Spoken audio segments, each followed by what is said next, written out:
angisebenzi lana ngithozela ukuthi ngiyobasa ngasele bantwana munye 11 munye 13.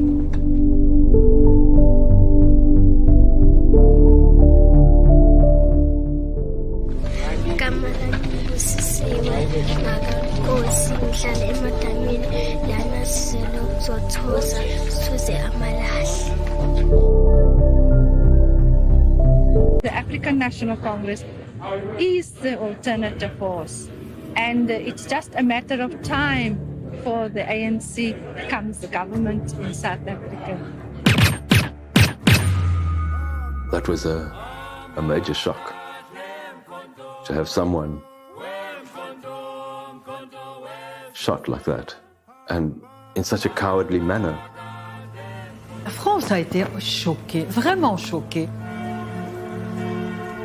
Dulcie must have been on to something. To assassinate an AIDS person in a foreign country is a very big decision for these guys. They could do it in Africa, and they did it quite a lot. Pourquoi on l'a tuée, elle? Why? Why Dulcie at that time? Que la vraie question, c'est pas qui, c'est la question pourquoi. A cold case brought to life. South Africa had made a deal with France for nuclear power. So from the 70s onwards, we were monitoring South Africa's nuclear weapon capability. Our nuclear program was a huge secret, probably the biggest secret. R5 trillion was spent between the mid-70s and the early 1990s. If Dulcie September had stumbled across the network of money and weapons and intelligence agents that were supporting the apartheid regime at the time, there's no doubt that she would have been an obstacle to some of those powerful players. We found that a 17-kilogram bomb was placed on the door of our office, timed to blow us up on Monday morning at 9. The apartheid regime had agents all over. You had to be looking over your shoulder all the time. There was definitely decisions made about targets. People were actually on the type of a target list. 30 years of searching for answers. My subjectivity with regard to who I thought that the enemy was, namely the evil racist white minority regime in Pretoria, actually hampered my search for truth. I was chasing right-wing death squads and not looking at the left wing at all for years. She's investigating something at a time when the entire apartheid edifice is falling apart. And I think that's a particularly dangerous moment to be asking questions. She might have been onto something that wasn't wanted known then, and perhaps is still not wanted to be known. Today, the search continues. We need to question who profited the most from her murder. Murder in Paris.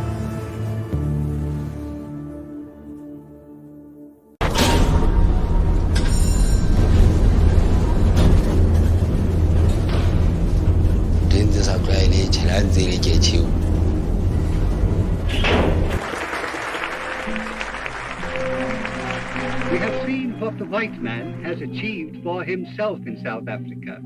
What has he done for the native? He has put him to work.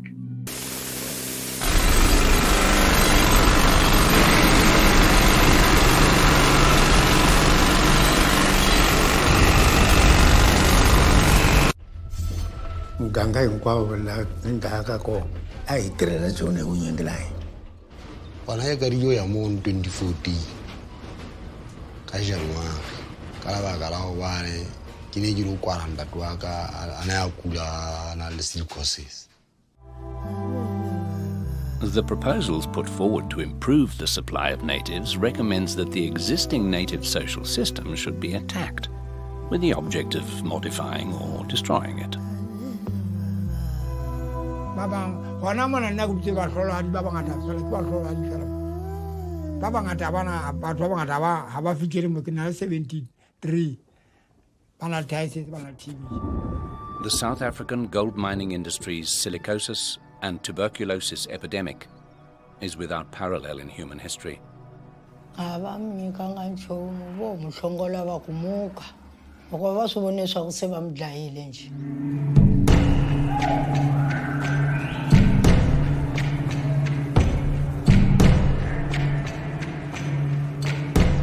lo ntho o ditse nako ka mokoti antsa hema moya o kotsi o mobe.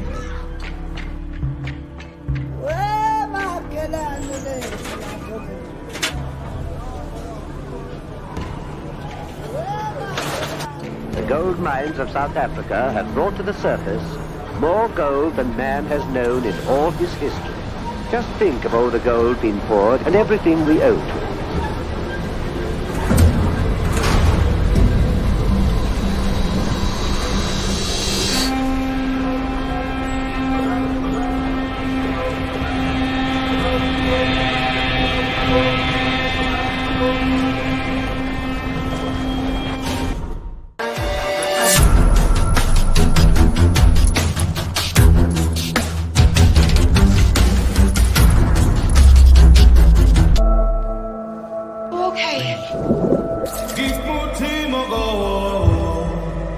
Essa vitória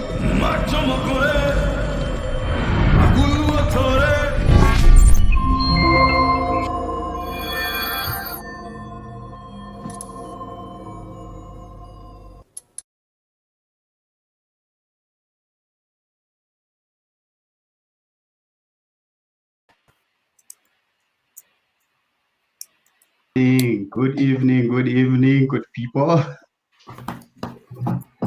Hi. Hi, how's everybody this evening? Good evening. Good evening. Oh man, I see old faces, people that I haven't seen in a long while. Hi, Catherine. Hey. Oh man, hi, Enver.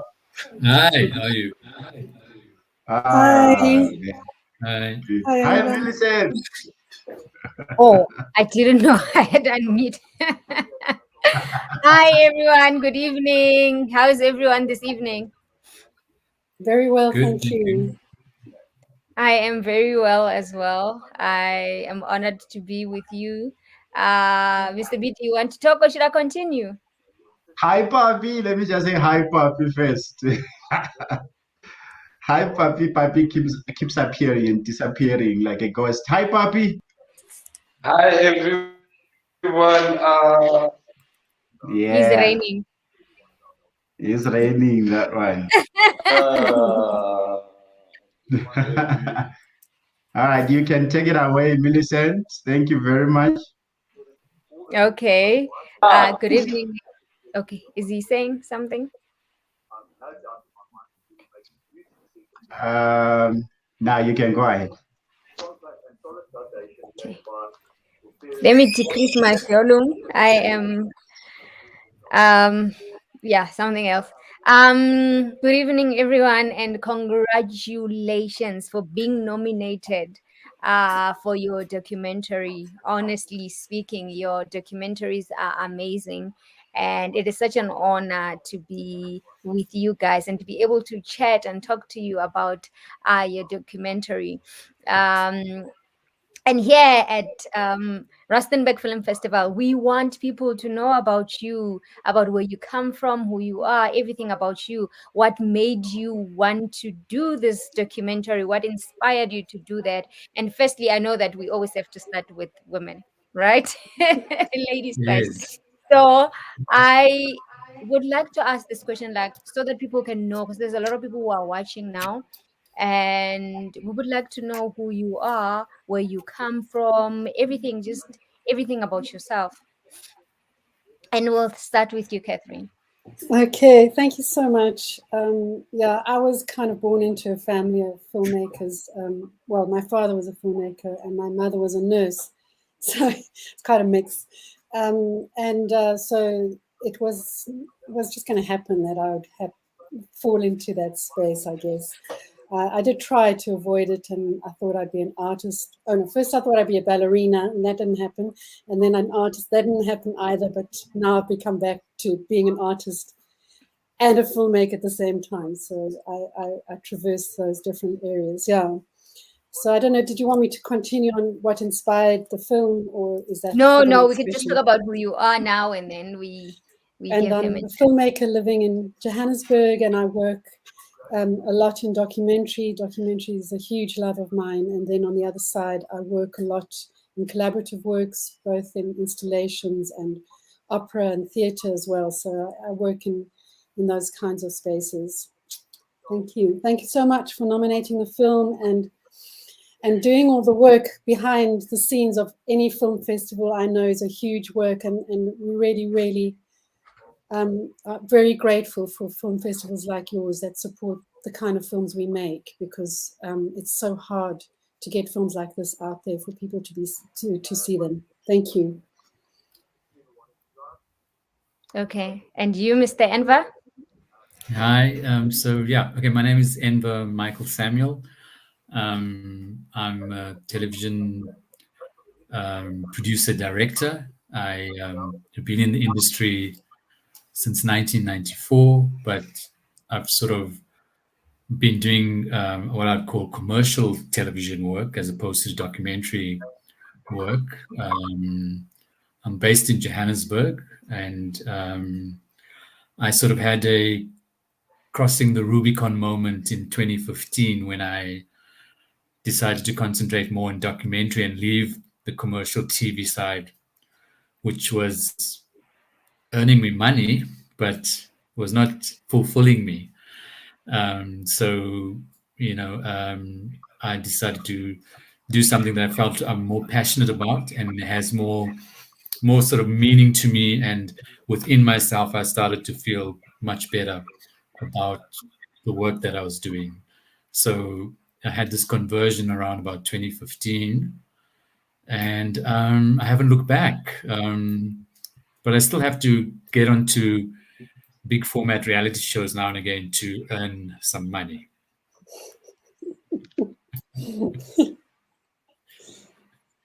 Yeah. I hope I don't forget to unmute myself. As we all do. We've got any living. We all could use some bucks. Yeah. All of That's us. that's one thing that has been the painful part of making documentaries is the financial aspect of it. But I find that these sort of activism documentaries that I'm making make up for that. The rewards are much more fulfilling and rewarding than making money. Yeah. And whilst we are on that, I mean, if I can jump in there, documentary filmmaking is a huge responsibility.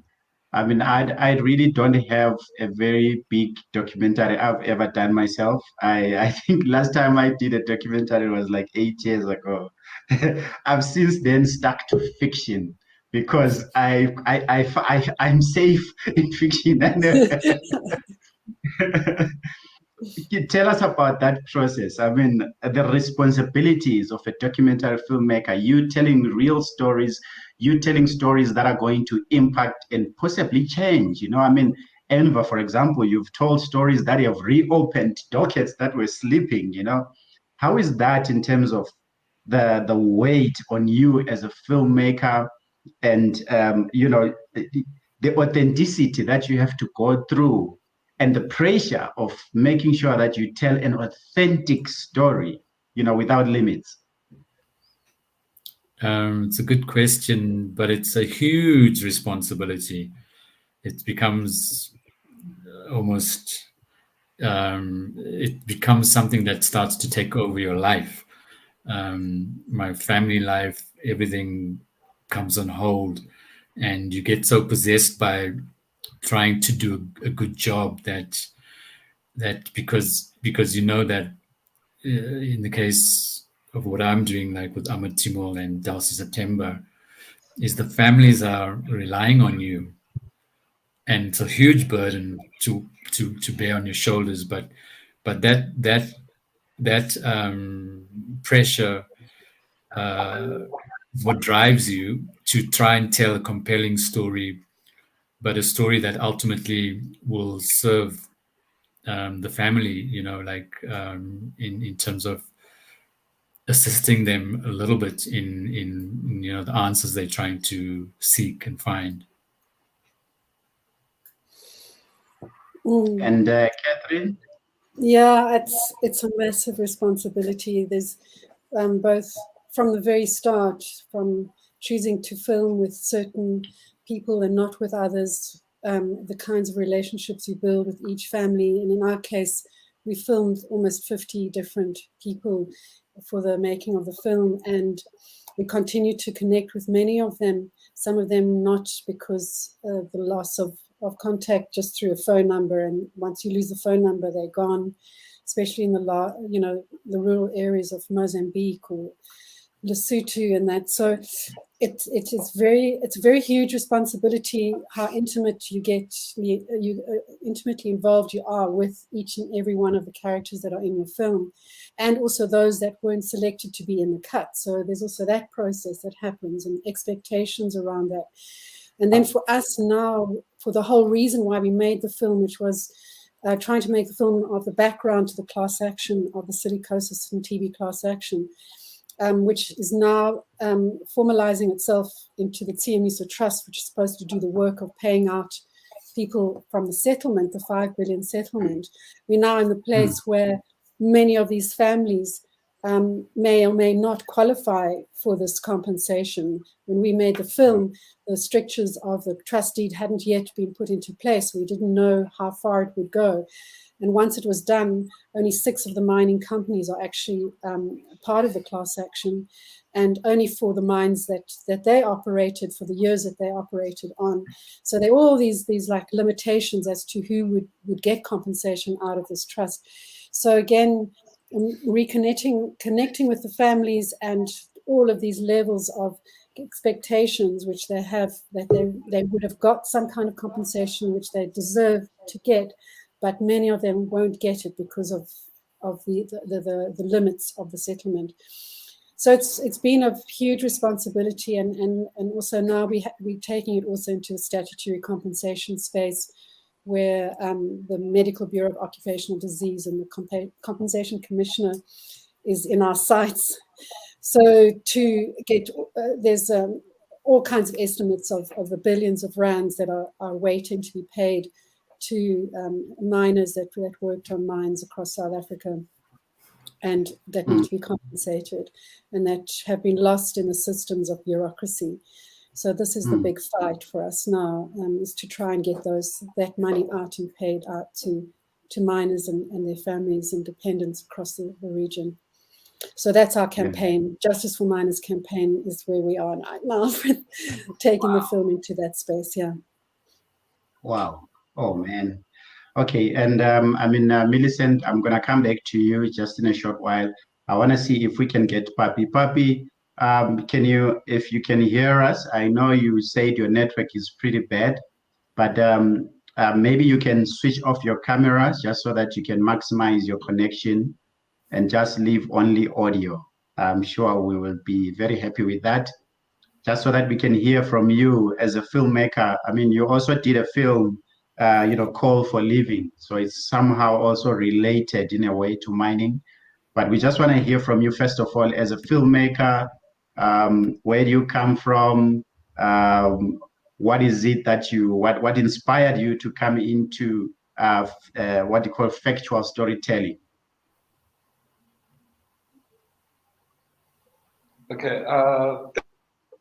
Thank you, everyone. My name is Papi. Like he has been documentary filmmaker. Sorry, Papi. Sorry. Now we can hardly hear you, Papi. Papi has a very, very bad connection. But Millicent, maybe you can take it away. I'm sure you do have a couple of questions for these 2 amazing people. Thank you very much for making the time. Please, thank you. Thank you. First of all, thank you for submitting your amazing pieces of work to a small documentary in Rustenburg. The stories are never small. The stories, and apparently the stories that you submitted, they impact everybody, more especially for Rustenburg, for you, Catherine, because we know that Rustenburg is the center of mining. Enver's documentary touches all corners of the country. So Thank you so much for submitting your films to Rustenburg Film Festival. Millicent? You're on mute, by the way. Okay. Thank you. My next question was about what inspired you to want to do that documentary. What was the inspiration towards that, and why that specifically and not something else? Ladies Okay, first. okay. Sorry, I almost jumped in anyway. Sorry. Yeah, look, I've been working in documentaries since the mid '80s, and when I was still learning how to be an editor and a filmmaker, and when I was editing a documentary in the early '90s, it was covering the changeover as we were starting to find a way into the 1994 agreements and change. And there was a lot of discussion around mining, and it was very shocking because within the mining sector at that point, there was an interview with Bobby Godsell, and the statistic at the time was that between 800 and 900 people were dying a year underground. And I found that the most shocking statistic, and I couldn't believe that nobody really spoke about this statistic. I mean, 800 people dying a year, that's close to 3 people a day dying underground just to go to work. I mean, what is that? So that really was the beginning, and it lit the thing. And the other thing, Bobby Godsell says in his way, when you ask him, but so how did the families know about the dangers? And they said, oh, they saw the coffins coming home. And I mean, the lack of humanity in the mining culture. I don't have words to explain my shock, So since that moment, I was wanting to make a film about mining because it's so essential, so much part of our economy. It's our history. It's the reason why Johannesburg is here. When you see a map from pre-1886, there's no Johannesburg on the map. Before 1886, it's Pretoria, it's Bloemfontein, it's Cape Town. There's no Johannesburg, not anything about Johannesburg. And then 1886 happens and gold is found, and suddenly this huge city is born. And that is the beginning of who we are as an industrialized country. That's when we changed from an agricultural backwater, as some historians will call us, into this industrial, complex. And the racial capitalism that was structure and mechanism that was put into place, as we did our research, I think for me, until I started doing really in-depth research, I didn't realize how constructed this whole thing was. That it wasn't just, roads, we're going to dig a little bit of, make a bit of money on the side, and gold and this and that and diamonds and whatever, and we'll get some people to work on the mines for nothing. I was so amazed and how the research showed how every I was dotted, every T was crossed from the very beginning, how it was constructed, how everything was so carefully planned.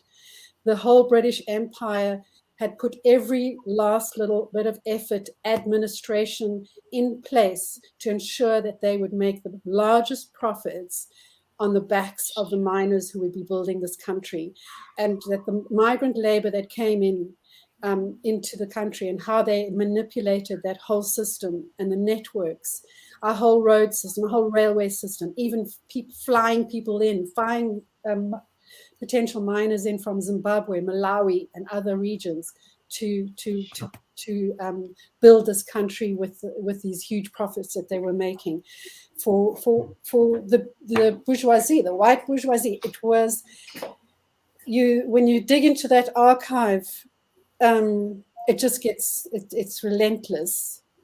Just gets so relentless. So we couldn't but make this film, and so the first step was really to go to the mining communities of Lesotho, Eastern Cape, Eswatini, Mozambique, and inquire from them whether this was something that they would want to tell their stories. I mean, to engage with them and their stories. And there was a resounding yes, mainly because they realized once they got ill, they were sent home to die, and that was it. And nobody wanted to listen to him. The unions had forgotten about them because they were no longer part of the unions. The countries, South Africa had written them off the statistics because once you leave the mines, you disappear. So all of these hundreds of thousands of people who were dying of silicosis and TB were just forgotten because they'd left the country. They were ill. They were kicked out of the mines because they could no longer work. And that huge amount of people, that massacre, has been and continues to be forgotten about. It is, as many would say, it's a genocide, a silent genocide. And if you read anything from the Night Trains, the book that's just been written from the early part of the 1900s up until today, it's the same story. When you see people dying and trying to breathe, and they cannot breathe, they cannot walk from here to there, a few steps, is an enormous stress, effort just to take a few steps. It's devastating. It's just so devastating how people are struggling. And then, of course, the TB that infects their families as well. And, just in this period of filming, 4 people died that we were partly working with. One of the translators, she got her TB. She was a young woman in her 30s who got TB from her husband who had died of TB, also from working on the mines, and 3 miners who died during the filming. And that continues. Every day we hear the stories, somebody's died in Lesotho, somebody's busy dying in Eastern Cape. It's so shocking. And it's the elephant in the room. Cyril Ramaphosa's married to the sister of the wealthiest man in Africa, Patrice Motsepe.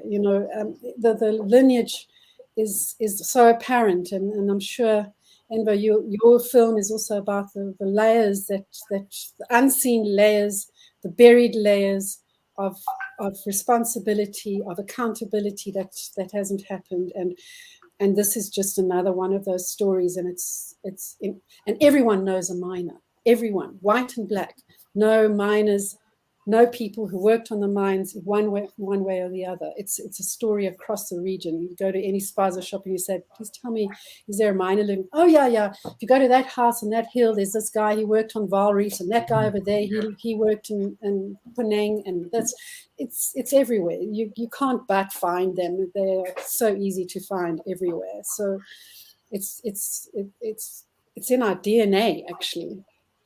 Mining. Yeah, I think you've put it rightly, because if a subject matter is that close to you and you see something happening, you just want to tell that story. It drives you from inside. I think documentary filmmakers, isn't it a form of journalism, Enver, as we come to you? I think to a certain extent, but we're still storytellers at the heart, I think. But if I was to give an example of Dulcie September and Murder in Paris, I felt that at one stage I was becoming like a private investigator, because every door that opened led to another door that opened, and every time I was finding out something new, something different. So to a certain extent, it is like investigative journalism, but I think at the heart you need to conjure up a story that is going to be true to what you're trying to portray, but at the same time make the ordinary viewer want to watch it. So I think that's the conundrum you face as a documentary filmmaker. But I think in terms of, like, just to go back to what inspired you, like I guess I'd throw a question back to you, Millicent. and Mr. B, did you know the name Darcy September before this? No, I did not. So I have to be exactly, honest. yeah, and that's generally what happens unless you sort of, you've been following the ANC since the 70s and 80s, but the general public, when asked before screening, do you know the name Darcy September, will say no. But when it's finished, then they will say, why didn't we know about her? And I think that's the thing that inspires me, is to tell these stories. We know the Tambos, Zulus, and Mandelas, and Bikos, Sebukwe, that type of thing, but we don't know the foot soldiers, and the ones that actually paid the ultimate price with their lives, who for some reason seem to be erased from South African history. So for me, in terms of inspiring me to tell the stories, that's it, because these are ordinary people doing extraordinary things during extraordinary times, and for some reason that past seems to be swept under the carpet. So I feel driven to tell that particular type of story. Wow. Wow. Man, I salute you. I salute you both. The risks that you have to take, because we know it's a risky business. There certainly would be someone somewhere out there who doesn't want that story to be told. But somehow you forge on, you soldier on, you pick up that camera, you tell that story, and you get into places that you shouldn't get into, because there is something inside of you. And we're gonna go a bit light on a lighter note. We know, Catherine, your documentary, I don't know how many film festivals, except documentary film festivals, actually open the festival with a documentary. So really, it's amazing that's just how. So it's been a great journey for us, behind the scenes, looking at all the films submitted, and we do have films from all over, but we felt that this particular installment of the Rustenburg Film Festival needs to start with a documentary. So I'm gonna play our trailers once again, just to remind the people that are watching this, in terms of what stories and what documentaries are we talking about. The whole reel is going to last about 3-4 minutes. Please stay with us. When we come back, we just want to have a lighter discussion in terms of what are your aspirations, and going forward, and Rustenburg Film Festival, what do you think of it? Are you coming to answer those questions on stage and stuff like that? Please stay with us. We'll be back shortly.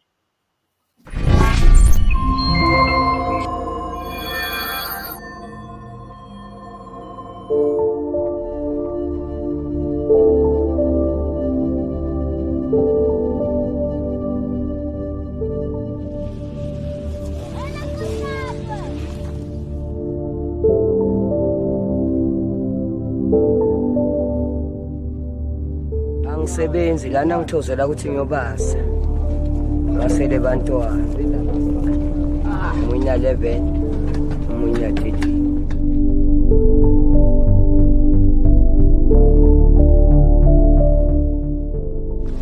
Kamala Busisiwe Nkosi ngihlala emadamini lana sizele ukuzothoza sithoze amalahle. The African National Congress is the alternative force, and it's just a matter of time before the ANC becomes the government in South Africa. That was a major shock, to have someone shot like that, and in such a cowardly manner. La France a été choquée, vraiment choquée. Darcy must have been on to something. To assassinate an 80 person in a foreign country is a very big decision for these guys. They could do it in Africa. They did it quite a lot. Pourquoi on l'a tuée, elle? Why? Why Dulcie at that time? C'est la vraie question. C'est pas qui, c'est la question pourquoi. A cold case brought to life. South Africa had made a deal with France for nuclear power. So from the 70s onwards, we were monitoring South Africa's nuclear weapon capability. Our nuclear program was a huge secret, probably the biggest secret. R5 trillion was spent between the mid-70s and the early 1990s. If Dulcie September had stumbled across the network of money and weapons and intelligence agents that were supporting the apartheid regime at the time, there's no doubt that she would have been an obstacle to some of those powerful players. We found that a 17-kilogram bomb was placed on the door of our office, timed to blow us up on Monday morning at 9. The apartheid regime had agents all over. You had to be looking over your shoulder all the time. There was definitely decisions made about targets. People were actually on type of a target list. 30 years of searching for answers.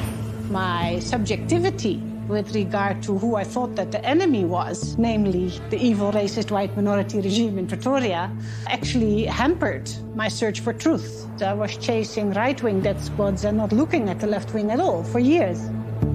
She's investigating something at a time when the entire apartheid edifice is falling apart. And I think that's a particularly dangerous moment to be asking questions. She might have been onto something that wasn't wanted known then, and perhaps is still not wanted to be known. Today, the search continues. We need to question who profited the most from her murder. Murder in Paris.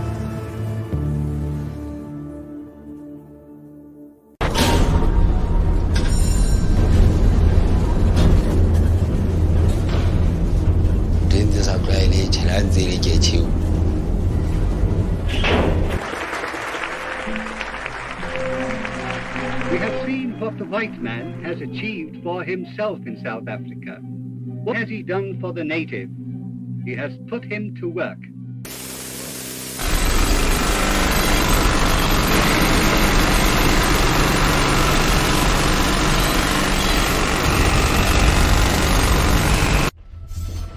muganga hinkwawo la ndaka ko a hi tirhela tsone vunyingi layi gona e kariyo ya mo 2014 ka January ka labaka la go bane ke ne ke lo kwala ntate wa ka ana ya kula na le psychosis.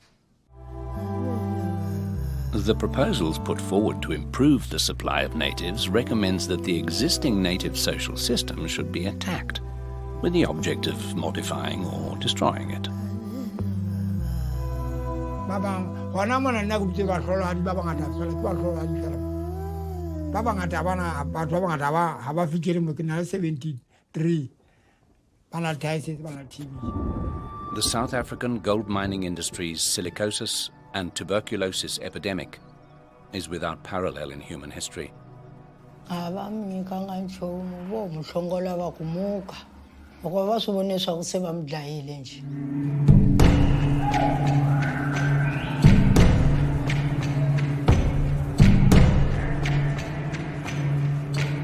Ngauta motho o ditsena go ka mokoti antsa hema moya o kotsi o mo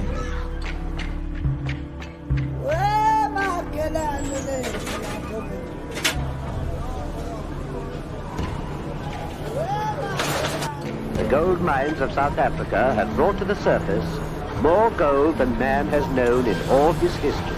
Just think of all the gold being poured and everything we owe to it.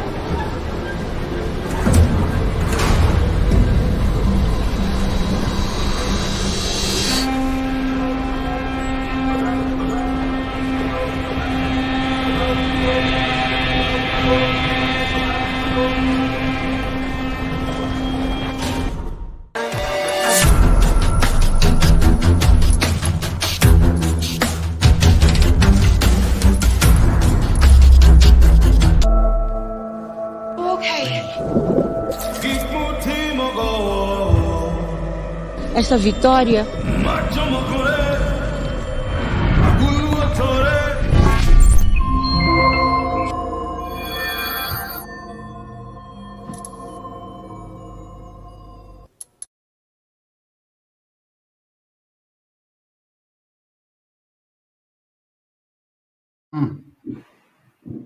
Wow, thank you. Those are the trailers of these amazing works, amazing documentaries that some people are going to indulge themselves in. I don't know whether it's the right word to use for a documentary, you know. But I see tears, you know, in the cinemas. Yeah, some of those stories, they brought tears down my eyes when I was watching them. I was like, this is how our people, you know, have been used in the past just to generate wealth, you know. This is how some people that played such a huge, important part of our history just go unnoticed. So thank you once again. But like we said, we're coming back on a lighter note now. We don't want to make people cry at home, you know. So Rustenburg Film Festival, 11 November to 14 November. Millicent, do you have questions that you would like to ask our guest concerning particularly, you know, their films screening at the festival? Yeah, you're on mute.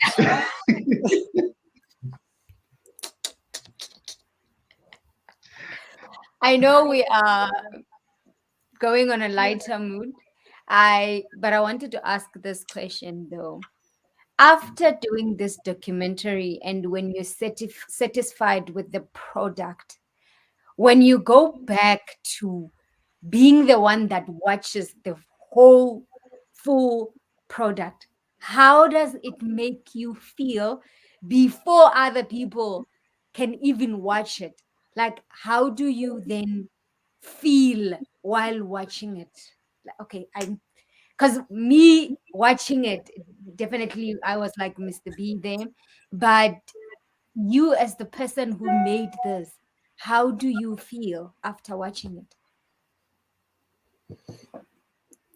I'll go. Sorry, Amber, keep on jumping in. For me, it's hugely emotional because it's a culmination of all of the years of research, of filming, of coming together, the fundraising, which is such a huge part of making films, coming together and then actually seeing the finalization and kind of the dream, I guess, you know, coming together that we did actually get there after all of that. It's hugely emotional for me. And sharing the film, we had our premiere in a church on a cold winter's day in Bizana in the Eastern Cape, filled to the brim. This was just the end of 2018 in the isiXhosa version of the film. And it was filled with ex-miners and their families. And it was, I mean, I know you were saying before we showed it to anybody, but that is the moment, I think, is that first audience who are intimately involved with the film. I'm sure for Enver, showing it to the family for the first time, probably a similar thing. I'm not sure. I don't want to jump in there. But that's the way the ex-miners suddenly see the film and see themselves and see the space. And it's a mixed emotion for them as well. That there's huge sorrow, but the anger, and just the clarity to see how this whole thing was working and how they fitted into it, and the families, how they saw how they fitted into this whole structure, and the realization of that when you place it in that very clear way, I think is also very devastating. And so it's just very emotional, and it's not, you know, you can't like everyone have popcorn. It's not that kind of film. Yeah. So yeah, it's but you're bringing it back, and I have to say a lot of what people said when we interviewed them, especially the men who had been experiencing all of this, they said, look, we haven't been able to tell our families our experience. The nature of what we went through was so involved in the layers of being in an apartheid system, of being in this imperialist, racial capitalist system, where you had to separate yourself. You lived in a kind of schizophrenic world where you were the man who left your rural life, and then you transposed yourself into the city life, and then you went underground into this brutality, and then you came out again and tried to find your humanity again, and then you go back to the rural areas. But in the meantime, you might have made a new family in the urban area. You may have changed quite a lot, and then you come to all of that, and then there's no space to tell your family, or no language to explain to your family what you've been through. And I think by them saying to us, you need to tell our story, because we can't actually tell our children, we can't tell our families, our wives, what we've been through. And also for the families, the wives would be saying to the men, this is what we were going through while you were underground and whilst you were on the mines. This is what we were experiencing. So it was huge. Yeah, all I can say, it was very emotional. Yeah, I mean, it's an emotional roller coaster. Your stomach is tied up in knots, and I think for me the most important thing was the family viewing, and when the family watched, they've been waiting for more than 30 years for some recognition for their aunt, and when they viewed, and a niece was moved to say, thank you for bringing my aunt alive. That's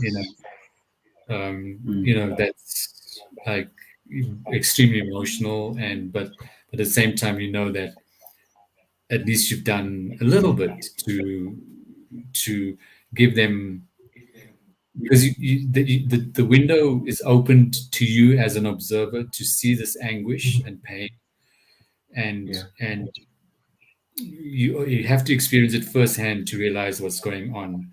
And this is happening to thousands of families in South Africa. You just go look at the 20 something thousand cases from the TRC, and that's just little, it's not all the cases. So in some way, it's really taxing and emotional, but at the same time, you're doing something positive. Yeah. Yeah. Well, I don't know if Millicent has anything else to say, but let's try Papi one more time. Papi, if you have managed to sort out your rain issues, are you there, Papi? Papi, he did tell us that he's got trouble with his connection, so we can expect anything from him, from an alien speaking to a fax machine sound, all those sounds that happen when your internet is not so strong. But Papi did a beautiful short documentary. I think it runs for about 8 minutes thereabout. It focuses more on people mining coal, but going to sell it so that they can sustain themselves, which basically is Catherine Maybach, but at a bigger scale, and also making other people wealthy, while it's this particular one. So we really would have loved to hear his perspective, Papi, are you there? Yeah, no, Papi is not there. So yeah, no, he's still having trouble. Sorry about that. Yeah, I'm really. Oh man.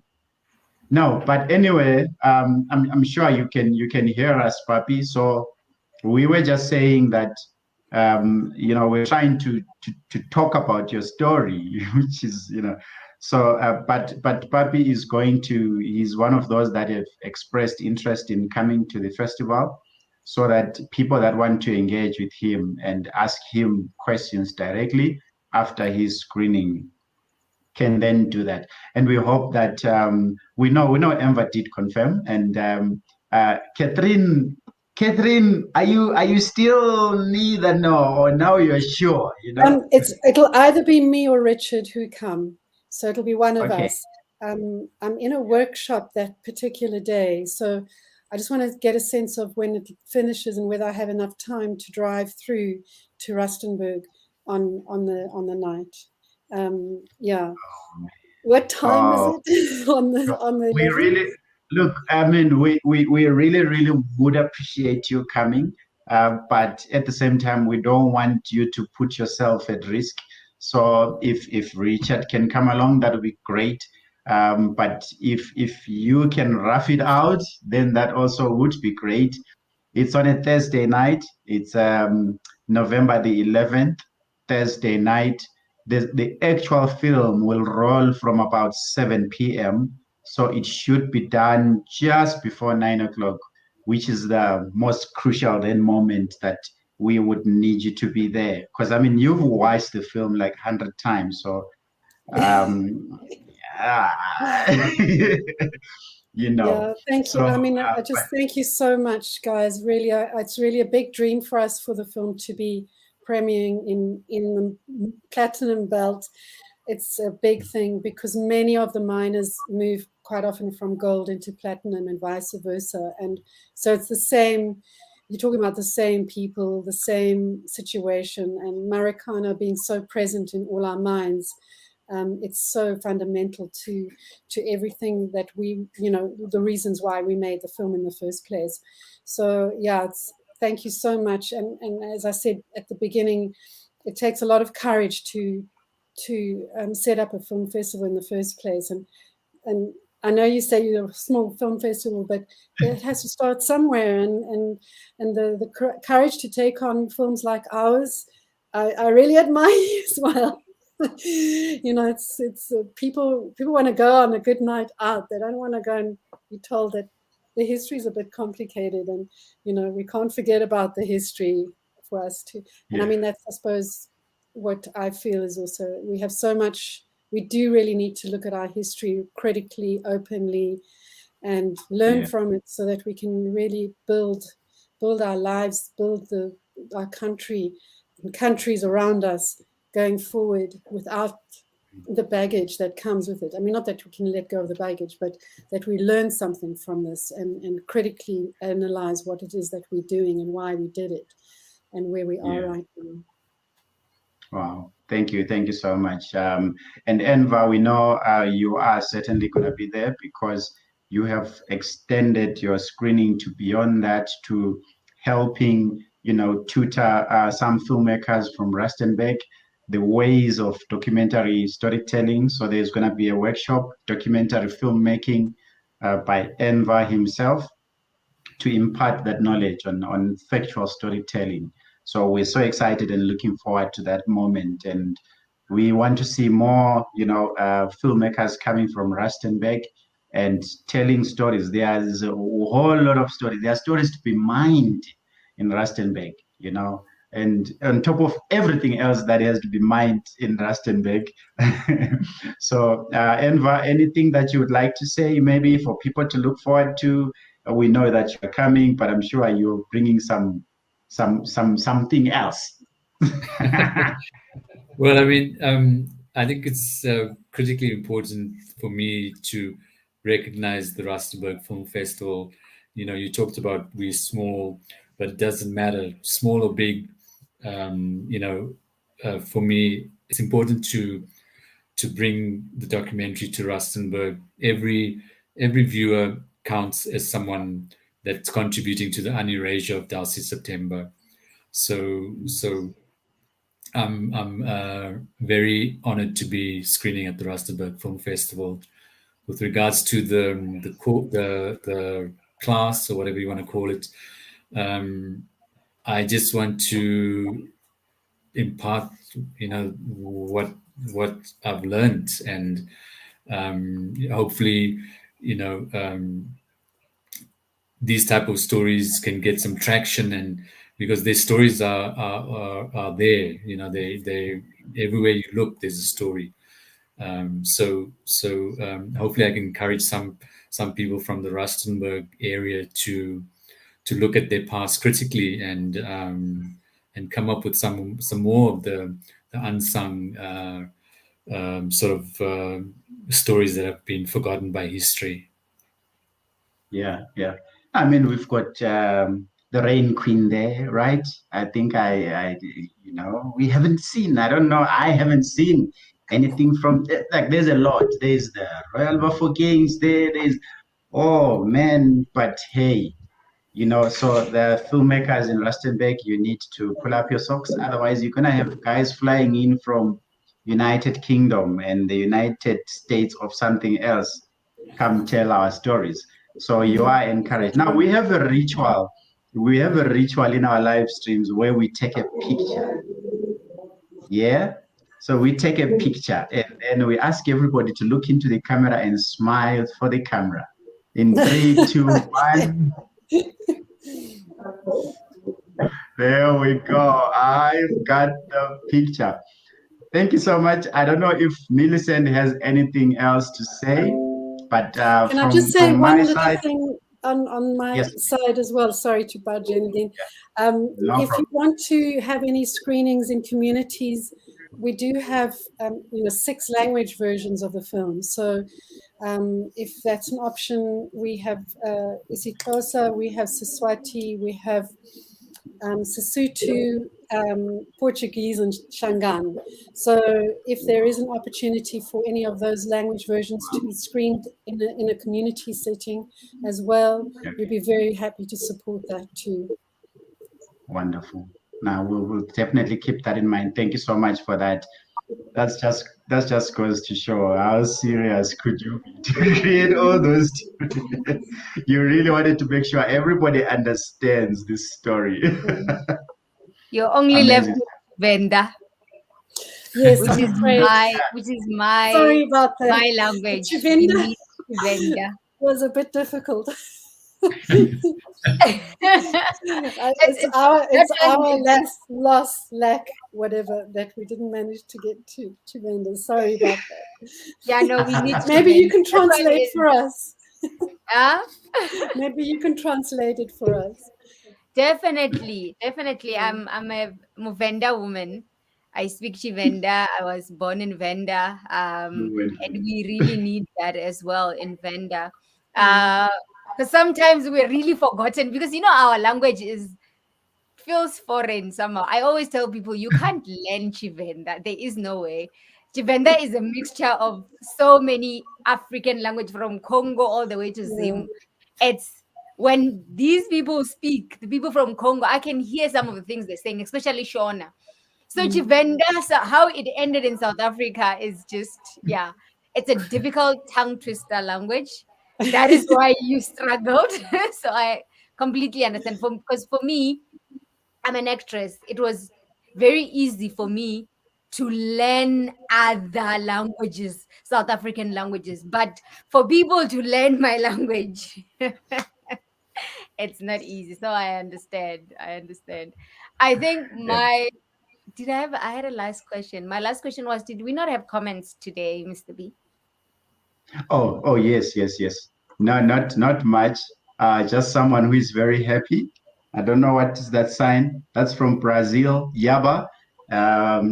He's always like, it's just, I don't know. I think it's a sign of surrender from Brazil. Thank you so much for that. Someone was also saying they are also good. Thank you for knowing that you're also good. And so are we. So, I mean, we have amazing documentaries. I mean, this last week we had another live stream, but it was for international documentaries.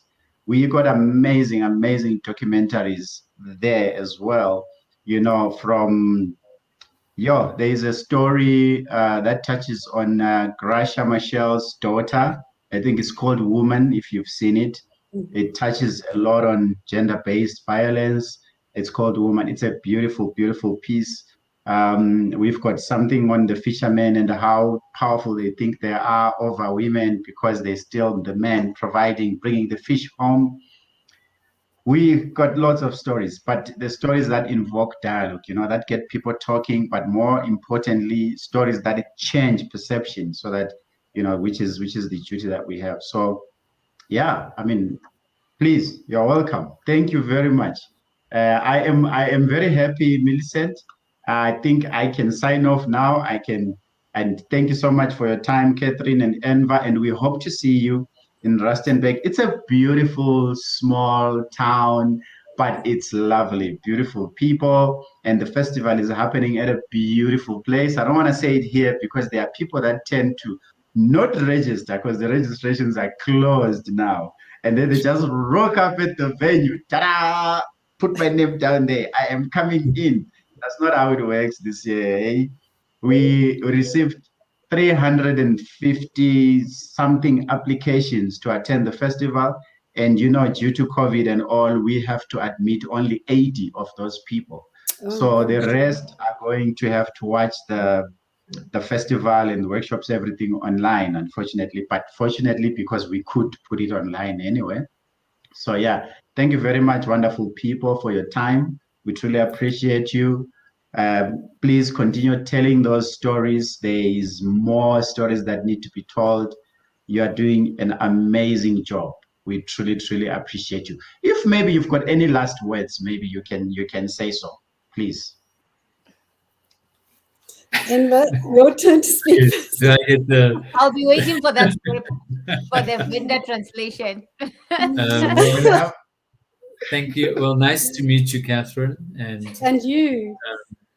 And thank you again, Mr. B and Millicent, for hosting this. I'm looking forward to the workshop, and I'm looking forward to the screening. As you said, it's showing in an actual cinema, so it's going to be fantastic to watch on a truly, truly big screen with cinema sound. So I'm looking forward to that, and looking forward to the success of the festival. Well done, guys. Thank you very much. Really well done. Thank you so much. Thank you, everybody. Goodbye. Bye. Thank you.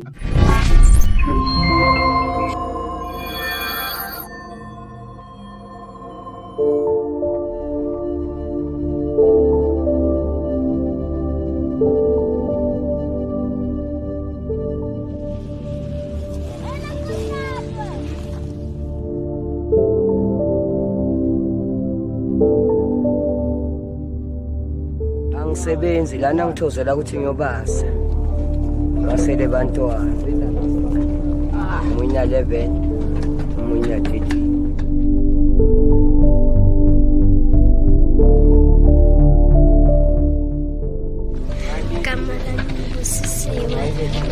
Nkosi ngihlala emadamini lana sizele ukuzothoza soze amalahle. The African National Congress is the alternative force, and it's just a matter of time before the ANC becomes the government in South Africa. That was a major shock to have someone shot like that, and in such a cowardly manner. La France a été choquée, vraiment choquée. Dulcie must have been on to something. To assassinate an 80 person in a foreign country is a very big decision for these guys. They could do it in Africa, and they did it quite a lot. Pourquoi on l'a tuée, elle? Why? Why Dulcie at that time? Que la vraie question, c'est pas qui, c'est la question pourquoi. A cold case brought to life. South Africa had made a deal with France for nuclear power. So from the 70s onwards, we were monitoring South Africa's nuclear weapon capability. Our nuclear program is a huge secret, probably the biggest secret. R5 trillion was spent between the mid-70s and the early 1990s. If Dulcie September had stumbled across the network of money and weapons and intelligence agents that were supporting the apartheid regime at the time, there's no doubt that she would have been an obstacle to some of those powerful players. We found that a 17-kilogram bomb was placed on the door of our office, timed to blow us up on Monday morning at 9. The apartheid regime had agents all over. You had to be looking over your shoulder all the time. There was definitely decisions made about targets. People were actually on type of a target list. 30 years of searching for answers. My subjectivity with regard to who I thought that the enemy was, namely the evil racist white minority regime in Pretoria, actually hampered my search for truth. I was chasing right-wing death squads and not looking at the left wing at all for years. She's investigating something at a time when the entire apartheid edifice is falling apart. And I think that's a particularly dangerous moment to be asking questions. She might have been onto something that wasn't wanted known then, and perhaps is still not wanted to be known. Today, the search continues. We need to question who profited the most from her murder. Murder in Paris.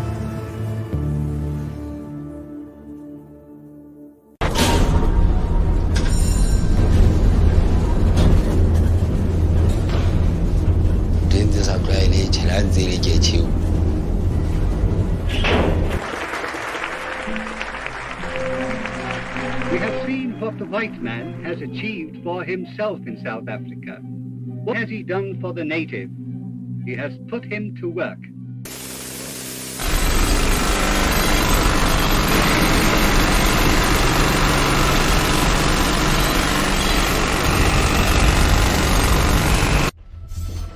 muganga hinkwawo la ndaka ko a hi tirhela xona hi vunyingi lahi gona ya kariyo ya mo 2014 ka January ka labaka la gobane ke ne ke lo kwala ntate wa ka ana ya kula na le silicosis. The proposals put forward to improve the supply of natives recommends that the existing native social system should be attacked, with the object of modifying or destroying it. Baba hona mona nna go tseba hlolohadi ba bangata fela ke ba hlolohadi fela ba bangata bana batho ba bangata ba ha ba fikele mo ke na 73 bana dialysis bana TB. The South African gold mining industry's silicosis and tuberculosis epidemic is without parallel in human history. Abamnyikanga nchumu vo muhlongola va kumuka loko va swi vone swa ku se va mi dlayile nje.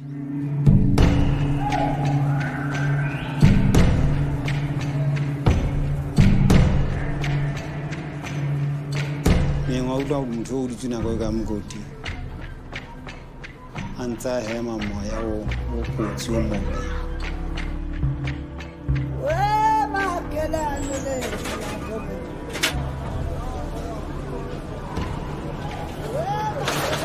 The gold mines of South Africa have brought to the surface more gold than man has known in all his history. Just think of all the gold being poured and everything we owe to it.